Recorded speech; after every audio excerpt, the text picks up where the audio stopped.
you, gentlemen. Before we begin, we'll just review the rules of our forum, the guidelines of the format. Each have a 2-minute introductory opening statement. The questions are answered in 90 seconds, and our closing statements are for 3 minutes. And in your closing statement, if you do mention your opponent, you have an opportunity for a 30-second rebuttal. Okay? Are you good to go? I'm going to allow Mike to go first. I went first Okay. last time he did this. Okay. That's fine. Well, I would like to introduce you. Okay. This is for the coroner's race. I'd like to introduce you to Mr. Dale Arterburn. Right here. And Mr. Mike Ellis.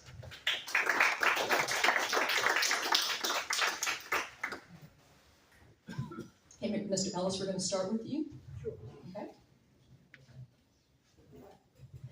During your time serving the public, I'm so sorry. I do not know how I'm going to do this. I apologize, y'all. It's like I haven't done this multiple times. I will do. Okay, we're going to start with Mr. Arterburn. Would you please give it your opening statement? I'm sorry. Mike, he took the last one. Okay, all right, that's fine. Okay, go right ahead. Your opening statement, 2 minutes. I'm Mike Ellis. I'm Greenville County's Chief Deputy Coroner. I've been with the coroner's office a little over 28 years. I started as a volunteer.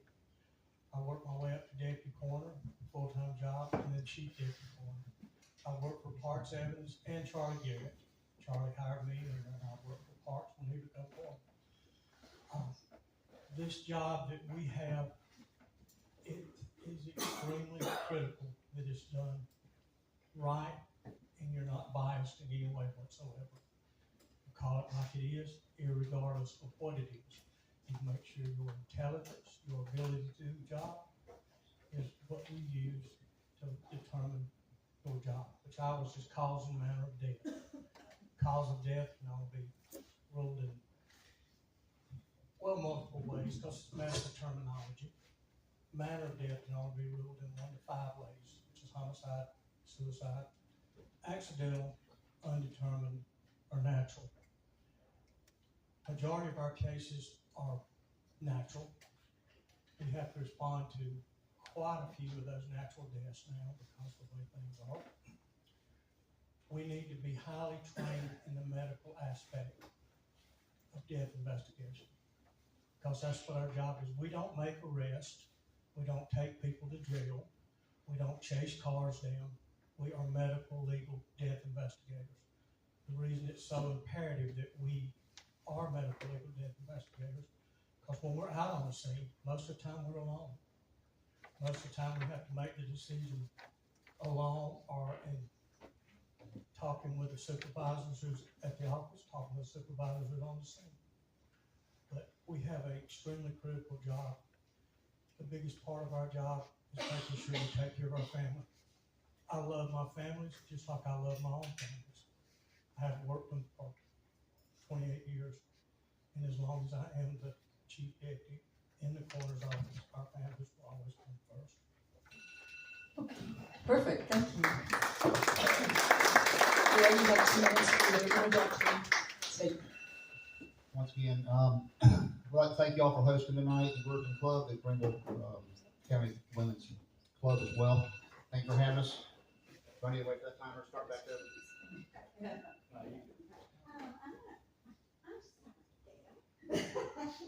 We'll wing it. How about that? Good evening, everyone. I'm Dale Arterburn. I'm a 28-year veteran with the Greenville Police Department. I've spent the last 22 years in investigations, working death investigations, as well as all violent crimes. Prior to that, I spent 6 years in patrol, training new officers on the road, answering calls for service. I have a background in multiple death investigation courses, as well as probably responded to over 300 or plus cases of death scenes, being the careers between both Greenville and Spartanburg counties. We share 2 coroner's offices. I'm married to 28 years of my wife. We've been together 30 years. She is my best friend. We have 2 children, a 16-year-old daughter and a 24-year-old son who is married, and I have a daughter-in-law through that.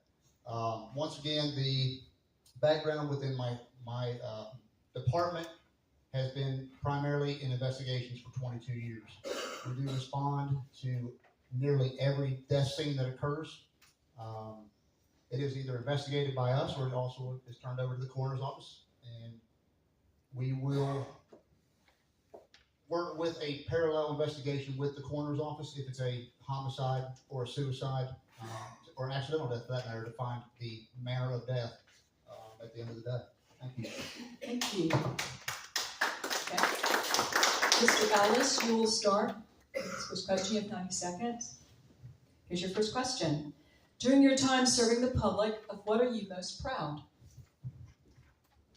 I'm extremely proud of the Greenville County Coroner's Office and the investigators we have. I'm extremely proud of medical legal death investigation, period. I teach medical legal death investigation at the Criminal Justice Academy. We have law enforcement officers, we have paramedics, and we have coroners. I've probably taught 90% of the 46 coroners we have in this state.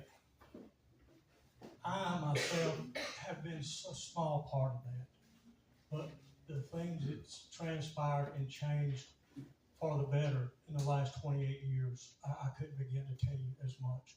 I was part of the child fatality team when SLED put together their child fatality department.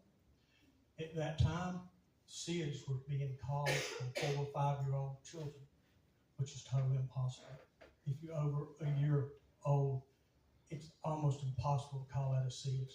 We exhumed bodies down in Newberry, and death investigation really changed for the better because of education. As far as what I'm proud of, I'm just proud to be part of those men and women in the elected officials, and especially Parks Evans. Parks Evans has gave me the opportunity to run the coroner's office for quite a few years. He's gave me the opportunity to make sure our families were taken care of at all costs. That's exactly what I'm proud of. Thank you. Mr. same question.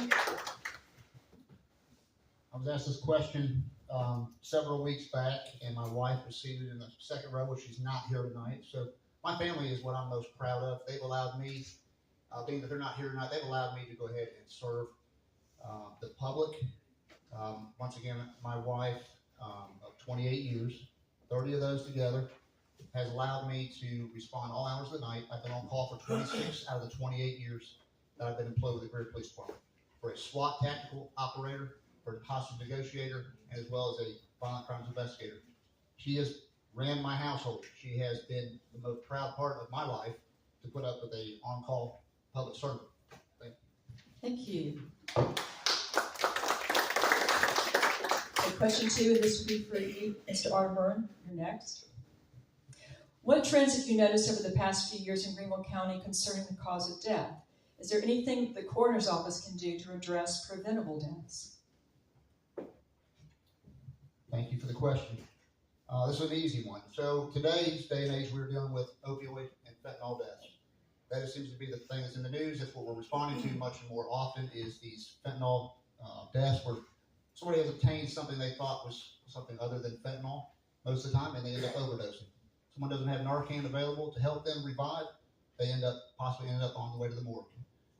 Tragic fatalities is another issue. We're dealing with distracted driving. We have these smartphones. Everybody's got a phone in their hand today. Our children are driving at 15, 16 years old. They are distracted. We didn't have these at my age. I'm sure there's a few folks in here a little bit older than that. We didn't even have CB radios or in the car. But they are distracted. We are seeing traffic accidents as well with our younger population. Thank you. Thank you. Mr. Ellis, same question. I agree with Mr. Alderman. Drug overdoses is gaining every day. Not just fentanyl. There's so many drugs out there that people have no idea what they're taking and what they're doing. Drug overdoses it's probably the leading killer. When I started with the coroner's office, it was traffic fatalities. Drug overdoses now. Our office, I can only tell you what we do. We have a real drug prevention program. We have one of the only 2 drug mobile units in the United States. We got that with grant money. Education is the key. I don't care what you do, education is the key. And I can 100% tell you, if you're gonna rob banks, be an educated bank robber. Because you'll do the best you've ever done if you're educated. Educating our people in the coroner's office, we're constantly sending, we got 3 at St. Louis Medical University right now. That more dealing with the public on what we do and how we can prevent it is gonna be paramount in the next 10 years. I promise you. Drugs changes every 6 months, and we get different updates on what type of drugs. We have a machine in our office now that we can analyze the drug and tell you what it is by the blood, and then notify law enforcement and say, this is what we've seen 3 times in this area. And Thank you. Okay, ready for question 3? And Mr. Ellis, you will start with this one. You both come from different backgrounds. Mike, you've been with the coroner's office your entire career. And Dale, you've been with the police department your entire career. Why do you think your experience at each place makes you the better candidate? my medical background is beyond reproach. My medical education is paramount. I mean, I have, like I say, we've got great law enforcement. We've got great sheriffs, city police, and deputies. We've got great law enforcement officers out there that we can talk with at any time for any reason. The medical aspect is how you determine manner, cause of death. You need medical training. I have that medical training. I've taught at St. Louis Medical University, I've attended. Charleston Medical University, I've attended. Metro Dade Medical University, I've attended, and I've passed every course that I've ever taken. I'm ABMDI certified, that's American Board of Medical Legal Death Investigator. I was a 257th person to pass that test. To sit for the exam, you have to have so many hours in death investigation, and then you're able to take the exam. At that time when I took it, we had to have somebody come from St. Louis Medical University to SLED to give us the exam. Now our deputy coroners can take it in a local college, Greenville Tech. Nothing against anybody at all, but medical training and crime scene analysis, which the coroner's office has both, I feel like that gives me somewhat of an edge. Thank you. Dale, same question? Can you ask the question again? Sorry. Yes, sir. Dale, you've been with the police department your entire career. Why do you think your experience makes you the better candidate?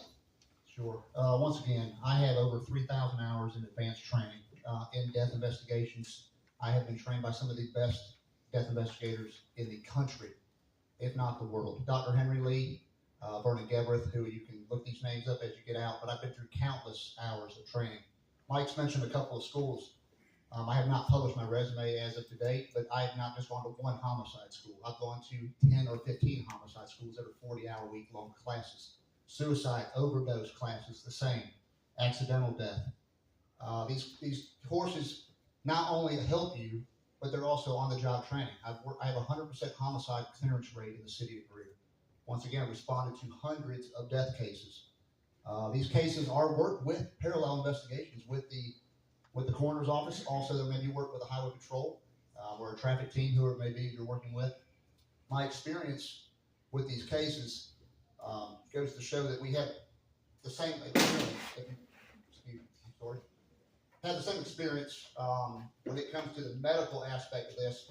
I can determine what blood spatter looks like. I can tell you exactly what lividity looks like, rigor mortis, liver mortis. We've learned all the same things in the same courses, Mike. Thank you. Thank you. Okay. This is the last question, and Dale, you'll start. What are the challenges facing the coroner's office, and how would you improve them? So I'm not going to mention any names, but the problems aren't at the bottom. The problems are at the top. And it's going to require some new leadership from the outside. The leadership has been absent for quite some time. I plan to put into effect much more coursework for their deputy coroners. They need to be certified in a quicker time than a year or 2 years, whatever their mandated time is. We also want to make sure that we're going ahead and keep our annual reports updated for the public's sake to know what's going on yearly, how the budget's being spent, how the money is being spent. I challenge you to go home and look on the online webpage and see if you find anything for the last 3 years at the coroner's office. It has not been published. I don't know why, but that's absent leadership. I need to know where my taxpayer dollars have been spent at. Thank you. Thank you. Mr. Ellis, same question. What are the challenges facing the coroner's office and how would you improve them? I have multiple deputy coroners in the audience tonight. There's always room for improvement in any aspect of life. In any business, there's always improvement.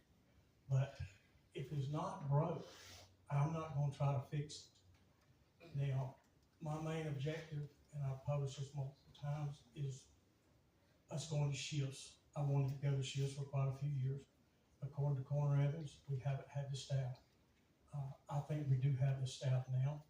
If we go to shifts, that will eliminate people from having to respond from home. They'll always respond in from a central location, which will be a prison. We'll have better response time. Our investigators are trained by ABMDI, but and nothing against. He wouldn't know. It takes multiple hours of experience before you're even able to send in a resume to apply for that exam. And all law enforcement and all coroners are trained on rigor mortis, livor mortis. What coroners are trained on, we have to manipulate the body. We draw fluids from the body, we draw fluids from the eye, we draw urine, we sometimes will have to do a liver temp. And the anatomy is a lot more in depth than anybody would know without medical training. And then you have to be able to testify to where you took that specimen. Thank you. Okay, we're ready for closing statements. You each have 3 minutes. And Dale, you were first up. Robin, excuse me, you did mention him. He said he wouldn't know.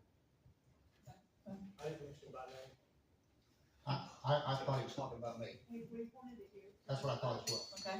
Well, on your closing statement, you'll get 30 extra seconds. Wonderful. Once again, I'd like for you to go ahead and do your research. You're welcome to talk to any pathologist or any other medical examiner or any other coroner's investigator for that matter. This retinal fluid he's talking about has been drawn from the eyes. It's not a practice that takes place. There is no manipulation of the body for any medical procedure such to be taking place in the last 15 to 20 years. There is no reason to cause anything that may be a hemorrhage or any type of fatigue into the eye before the body arrives to the pathologist to make any type of examination of the body. Once again, I don't know where he's come up with this idea, but I've already confirmed that. You're welcome to check with many other folks. I've never seen it take place on any of my scenes in the last, 22 years. Thank you. Mr. Ellis, you have 3 minutes. He can have another 30 minutes if he wants it because I'm going to mention him again. His 300 cases that he's worked, the Greenville County Coroner's Office responds to close to 5,000 we probably investigate. At least there's 6,000 calls a month or a year. I've responded to more calls in a month than he has in 28 years. Now he says this don't happen like that. That's because he don't respond. You ask these deputy coroners, you don't have to look it up. Greenville County is the elite of the elite. Greenville County Coroner's Office does things that very few do. Every case we respond on, whether it be a natural or not, we draw blood and do a blood spot for DNA. We draw urine if we have to run toxicology. And the sooner you get that urine on board, the better toxicology you're going to have. Vitreous fluid is drawn on every autopsy that I've ever attended. And I've attended them for 28 years. Nothing against a law enforcement officer. It's just things you don't know unless you're medically trained and you've ever worked in a coroner's office. I, in my career, would never try to be the sheriff. Sheriff Lewis, I would never try to take his position. And if I did, I'd want to start just like I did in the coroner's office, at the bottom and work my way up. why somebody would want to take the leadership position of an agency that's so important. It does so much for the county and the state, because we go out and help other people. It just dumbfounds me for some reason. But I want to thank you for everybody who come out tonight, because it shows that you're interested. Half the people here don't live in District 28. I don't live in District 28. I come out the last meeting that they had and learned quite a bit about how things are ran. I attend every political function that I'm able to, because I want to know what our government does. And this thing has educated me more than just about. I didn't have a Facebook when I started this 2 years ago. Let me tell you what Facebook has done for me. I'm a God-fearing Christian. I make mistakes every day. I disappoint God every day, and I should know better. At one time, I was teaching a Sunday school class on the topic elder. But Facebook, when I first learned how to do Facebook, they'd say, I'm praying for so-and-so. I'm praying for so-and-so. Well, I'd say, put them little hands up there, but I wasn't praying. And it didn't take me long to realize, if you're going to tell these people you're praying for them, by George, you better do it. So if nothing else come out of this election good for me, I prayed for more people in the last 2 years than probably prayed in the last 10 years. Gotcha.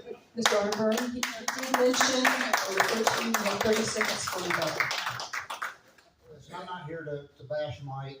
I know I've mentioned his name again. He's tried to refer to our Sheriff Lewis here as he didn't want to try to imply he's a law enforcement officer. I'm not really sure why he wears handcuffs. He doesn't have a Class 3 or any type of Class 1 certification like I do to make arrests. It's bizarre to me why that would even be imposed upon the public.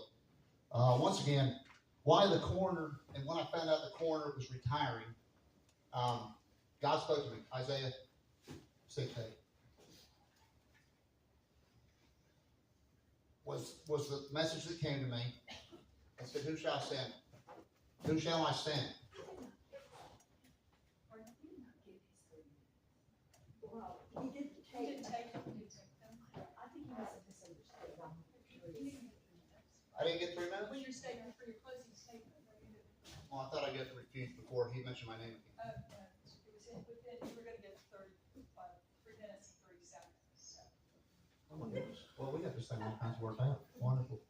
Once again, so my closing statement, I guess. All right. With the coroner retiring, I have built my resume to take over this role from day one. Day one, I can step into this role. I can do this role just as easy as Parks Evans has done it, who didn't have his certification for 15 years that Mike has just spoken of, that's required to have as to be a better coroner, which I believe it probably helps you on your death investigation scenes. Once again, that certification cannot be obtained as a law enforcement officer. I've looked into it. I would already have it. You have to be working for a medical examiner's office or a coroner's office to receive that type of opportunity to pay to take a test, a board certification. I'm going to ask that you look at the future, the modern era that we're going to be moving into. My plan for this coroner's office is to start preventing death. We are going to get into schools. We're going to educate our children on opioid abuse, fentanyl. We're going to talk about traffic fatalities. We're going to talk about suicide prevention. We're going to educate. Once again, as Mr. Ellis had stated, education is key. It is the most important key to preventing needless deaths. That being said, I'm also going to add a chaplaincy to the coroner's office. These men and women, there's men here tonight, no women that I can see that are employed there, but they deal with death every single day. Sometimes 2, 3 times a day they take a call. Their mental health is going to be the most important thing for me, so they can better serve you and your families. Thank you. Thank you. And thank you to both the coroners. Please give them a round of applause.